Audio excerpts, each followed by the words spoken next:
નમસ્કાર, જય માતાજી. સ્વાગત છે તમારું એક મારા નવા વિડીયોમાં. તો મિત્રો, આજે પોતાના પર વીતેલી એક ઘટના વિશે વાત કરવી છે કે ધોરણ 10માં ભણતા હોય કે ધોરણ 12માં ભણતા હોય કે તમે કોલેજમાં અભ્યાસ કરતા હોય, પોતાના મિત્રો સાથે રમત ગમત અને ગુલાલ કરતા હોય છે, પણ અમુક ફાઇનલ યર હોય છે, કોઈ 10મા પછી છૂટું પડી જાય છે, કોઈ 12મા પછી છૂટું પડી જાય છે, કોઈ કોલેજ પછી છૂટું પડી જાય છે અને આપણા મિત્રોથી છૂટા પડતા હોય છે.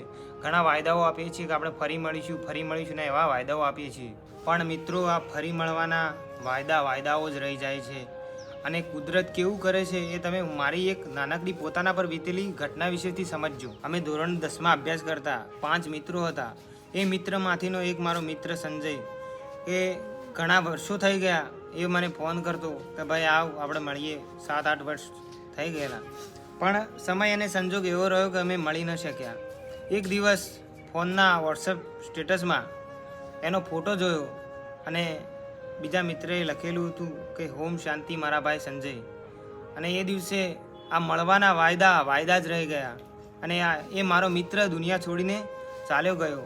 અને એ વાતનું દુઃખ હજુ સુધી પણ છે કે અમે ફરીવાર મળી ન શક્યા. આ વાતો જ રહી ગઈ અને મળવાના વાયદા જ રહી ગયા. તો મિત્રો, તમને પણ તમારા સ્કૂલ કોલેજના મિત્રો જ્યારે કોઈ ફરવા માટે પ્લાન બનાવે, કોઈ બેઠક કરવાનું કહે, ત્યારે કંઈ પણ વિચાર્યા વગર સમય કાઢીને જતા રહેજો. બાકી કોઈનો કયો છેલ્લો ફોન હશે, કોઈ ક્યારે તમને છેલ્લી વાર મળતું છે. કુદરતના ઘરે મોતના કોઈ નિયમ નથી હોતા અને જિંદગીમાં મળવાના અફસોસ જ રહી જશે. તો મળીશું બીજા એક નવા વિડીયોમાં. જય માતાજી.